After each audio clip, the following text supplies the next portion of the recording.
انت مش عاجبك ياسر ابراهيم؟ يعني انت مش عاجبك ياسين مرعي؟ يعني انت مش عاجبك المدافعين دول كلهم؟ ارد طيب؟ مصطفى العش مش عاجبك؟ رد. طيب ياسر ابراهيم احسن واحد في اللي موجودين، ماشي، ما اختلفناش. الباقيين صفقات. ياسين مرعي لعيب كويس هيجي بعدين. ده اللي اقدر اقوله، مش هتكلم على حد تاني، انا ما بحبش التجريح يبقى عموما. مش عاجبك الباقي؟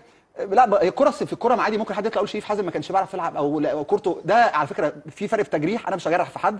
لكن فنيا مش مفيدين للنادي الاهلي طبعا. يعني انت خايف تقول عشان لا ما حدش يتكلم عليك؟ لا خالص. ليه؟ لا ليه ما حدش يتكلم عليا؟ بقول لك انا ممكن اقول لك ان هم مش مفيدين فنيا. لكن دلوقتي الراجل اصلا نفسه اللي انت يعني ما اعرفش بقى انت عندك المعلومه ولا لا. الراجل طلب ان مش عايز اشرف داري. ايوه عندي. مش عارف ديانج. انا قلت في الانترو ديانج قلت عنده مشكله. انت عارف مش عايز ديانج.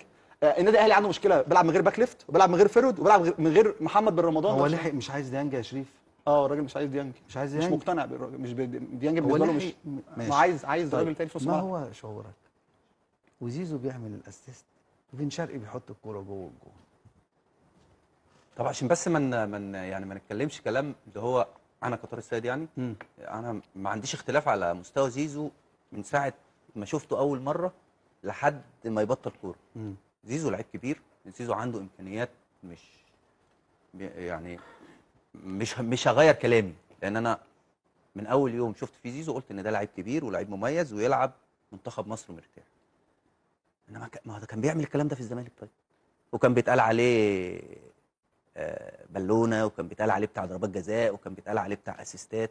هو زيزو اللي كان بيلعب في الزمالك وبيكسر الدنيا، هو زيزو اللي بيلعب في النادي الاهلي وبيعمل اسيستات. دي ايه مشكله؟ مش مشكله. الناس ان هو الراجل دلوقتي بيطلع قماش.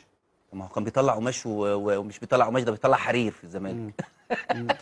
يعني هو في الزمالك كان بيطلع لا يعني كان بيطلع كل حاجه، بس هي الفكره ان هنا التلميع زياده قوي قوي عن اللي كان موجود في الزمالك. ايوه، حد قال لك ما تلمعوش؟ لا ما كان حد قال لك ما تلمعش؟ ما هو هنا بقى ايه، مش بتاعت انا.